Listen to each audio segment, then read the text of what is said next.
देख रहे हैं आपका अपना YouTube चैनल एग्जाम दी। भाई आज बात करेंगे हम साइंस की एनसीईआरटी। जो एनसीईआरटी है इससे क्वेश्चन पूछे जाते हैं, चाहे आपका यूपीएससी है, चाहे आपका यूपीपीसीएस है, स्टेट पीसीएस है, कहीं भी। और कॉन्सेप्ट जो सारे कॉन्सेप्ट वाले क्वेश्चन होते हैं, और जो स्टूडेंट भाई 8th के हैं वो तो उनके लिए तो इम्पोर्टेंट है ही। चाहे देखो कोई हिंदी मीडियम हो चाहे इंग्लिश मीडियम हो, दोनों लैंग्वेजेस में मैं क्वेश्चन को कराऊंगा और सारी चीजों को देखें, कॉन्सेप्ट समझेंगे, पूरे चैप्टर को समझाऊंगा। इससे क्वेश्चन बहुत बनते हैं सभी एग्जाम में, चाहे आपका ग्रुप डी है, चाहे एसएससी है, रेलवे है, यूपीएससी है। सारे क्वेश्चन बताऊंगा कहाँ से बन सकते हैं और कितने बन सकते हैं, कहाँ तक एग्जाम में जा सकता है। तो अच्छे से समझ के चलना है। वीडियो को लाइक और शेयर करना है। पीडीएफ के लिए आप टेलीग्राम ग्रुप पे जुड़ जाइए, वहाँ पे आपको मिल जाएगी ये पीडीएफ। तो सारे देखो, सारी एनसीईआरटी कराई जाएगी एक एक करके। तो स्टार्ट करते हैं आज हम। तो फर्स्ट चैप्टर, जो इसका फर्स्ट चैप्टर तो बाद में देखेंगे, उसमें कुछ खास नहीं है। तो दूसरा चैप्टर है हमारा जो सूक्ष्मजीव मित्र एवं द शत्रु, तो माइक्रोजम फ्रेंड्स एंड द फो। तो सूक्ष्मजीव जो माइक्रोजम होते हैं वो क्या होते हैं, वो जो हमारे शत्रु कैसे हैं, हमारे दुश्मन कैसे हैं, ये सारी चीजों को देखेंगे। तो माइक्रोजम इतने जो छोटे होते हैं कि जो इन्हें जो बिना किसी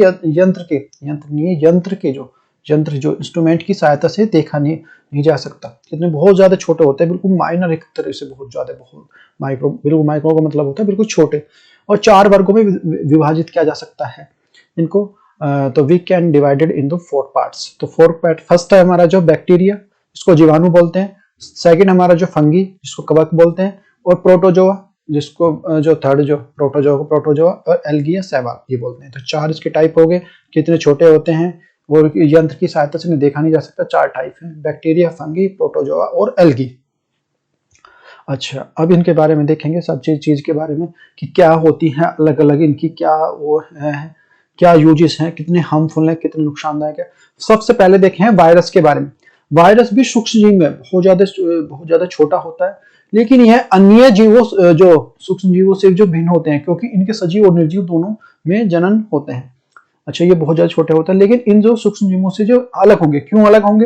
ये सजीव या जो निर्जीव, ये दोनों में जनन करते हैं। तो दोनों चीज में जनन करते हैं। जनन कैसे करते हैं? जैसे जुकाम है, जुकाम से वायरस होता है। अब आपको किसी को सपोज करो कोल्ड हो रहा है, तो दूसरे को भी कोल्ड होने के पूरे चांसेस रहते हैं। यदि उसका हैंकी यूज कर लें या फिर उसका जो टॉवल इस तरह से यूज कर ले, कुछ भी, तो ये है सारा। फिर है मोतिया और जो खसरा का भी वायरस होता है। मोतिया और जो खसरा का भी जो वायरस होता है।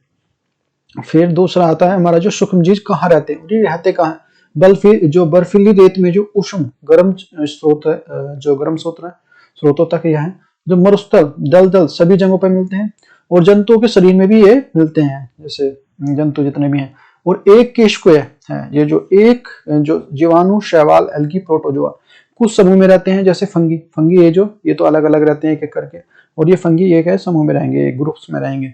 अच्छा, फ्रेंडली माइक्रोजम क्या होता है? मित्रवत जो सूक्ष्म जीव पर्यावरण में जो स्वच्छ रखते हैं। ये पर्यावरण को कैसे रखेंगे? स्वच्छ रखेंगे, साफ रखेंगे। जैसे कुछ बैक्टीरिया हो गए, कार्बनिक अपशिष्ट हो गए।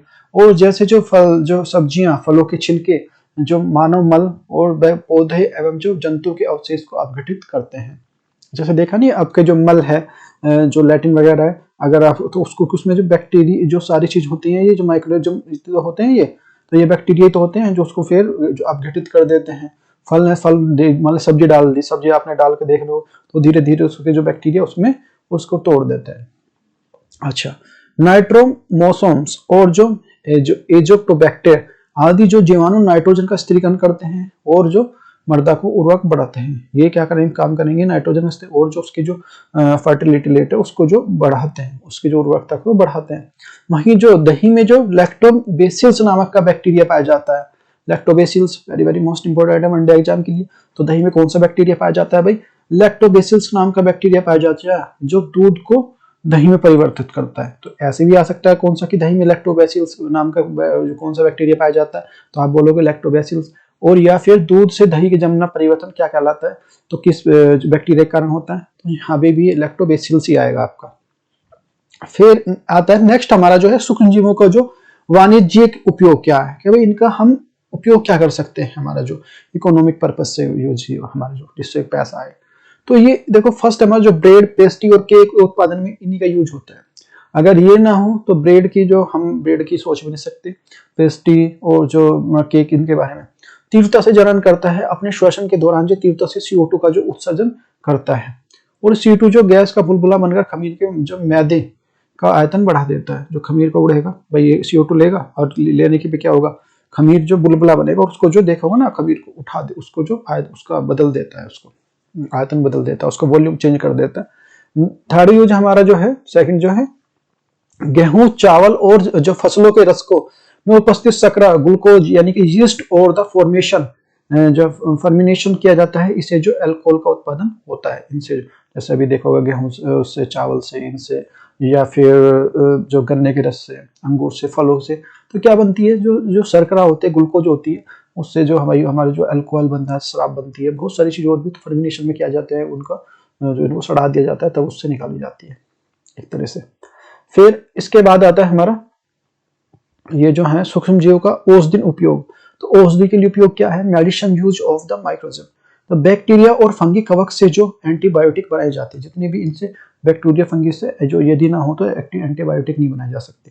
तो जैसे मान लीजिए हमारा जो स्ट्रेप्टोसियम्स, वो जो टेट्रासाइक्लिन, एथ्रासोइसाइनाइन, तो ये सारी हैं। और वैक्सीन टीका के उत्पादन में सूक्ष्म जीवों का उपयोग किया जाता है। वैक्सीन बनाने में, टीके बनाने में इन सूक्ष्म जीवों का उपयोग किया जाता है। एडवर्ड जेनर ने सबसे पहले चेचक के टीके की खोज की थी। किसने की थी? एडवर्ड जेनर ने। तो ये क्वेश्चन कई बार पूछा गया, किसने जो जो एडवर्ड जेनर ने सबसे पहले चेचक की टीके की खोज की थी। ये देखो हमारे पढ़ाने में क्या होगा भाई, देखो आपको स्टैटिक्स चीजें तो मिलेंगे, उसके साथ जो करंट में उसके जो रिलेट हो रहे हैं उनको भी रिलेट करेंगे, अदर सब्जेक्ट से भी रिलेट करेंगे।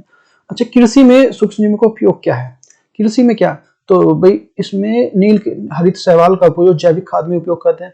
जो शैवाल होता है, हरित जो शैवाल, उसको जो जैविक खाद बनेगी, और जो खाद बनेंगे तो क्या होगा भाई, जो किसानों को पैसा आएगा, पैसे से क्या होगा, उस पैसे से क्या होगा, इकोनॉमी अच्छी होगी, उनका पैसा जो ये जो तो अपना कुछ मतलब से सक्षम होंगे, कुछ खरीद सकते हैं, सब कुछ है। तो ये क्या है, उनका उपयोगी तो है। अदर नाइट्रोसोमोनास जो एक्टोबैक्ट्स और जो बैक्टीरिया नाइट्रोजन स्थिरीकरण करते हैं, ये दोनों। फिर हमारा जो हानिकारक सूक्ष्म जीव, तो हार्मफुल जो माइक्रोजम क्या बोलते हैं, तो कम्युनिकेबल्स ऑफ द डिसीज, जैसे संचारी रोग, जैसे हैजा, कोलरा, टीबी, चिकन पॉक्स, जुकाम इत्यादि जो सूक्ष्म जीवों द्वारा फैलते हैं। कुछ सूक्ष्म जीवों द्वारा दूसरे जंतु सारे रोग फैलते हैं, जैसे जो मादा है, जो एडीज है, उसके जो डेंगू का वाहक होता है, और मादा एनफ्लीज जो प्लाज्मोडियम का वाहक होता है। ध्यान रखने वाले, मादा एडीज जो डेंगू का वाहक है, और बाद में मादा एनफ्लीजिया जो है हमारा प्लाज्मोडियम का वाहक है। फिर देखो एक सारणी दी हुई है सूक्ष्म जीवों में, मनुष्य में सूक्ष्म जीवों से होने वाले रोग। तो कौन, एक तरफ है मानव रोग है, एक रोग वाहक जो सूक्ष्म जीव है, वो जो संचरण का तरीका है, और बचाव के उपयोग जो सामान्य।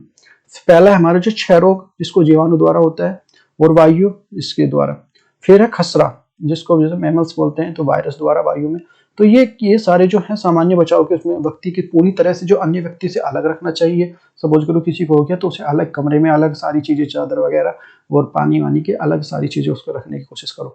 व्यक्ति वस्तुओं का अलग रखना चाहिए, उचित समय पर टीकाकरण होना चाहिए।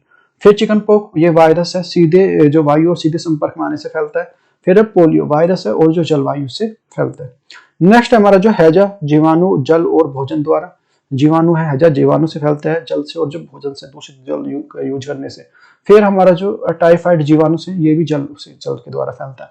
तो व्यक्तिगत स्वच्छता और जो अच्छी आदतों को अपनाना, जो भली भांति पके भोजन और जो उबला हुआ पके हुए भोजन को खाना, उबला हुआ भोजन, उबला हुआ जो खाना, और उबले हुए जो पेयजल जितना भी मतलब पानी उबला हुआ यूज करें, टीकाकरण का यूज करा जाए, इसके लिए तभी बच सकते हैं।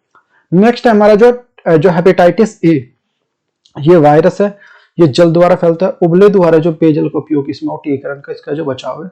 और मलेरिया, जो प्रोटोजोआ फैलते हैं, तो ये मच्छर से, मच्छरदानियों का उपयोग करना चाहिए, मच्छर भगाने के लिए रसायन का प्रयोग करना चाहिए, कीटनाशक का, और मच्छर जो प्रजनन को रोकने के लिए जल किसी भी स्थान पर जो एक उनको इकट्ठा ना रहने दे। ये सारी चीजें हैं।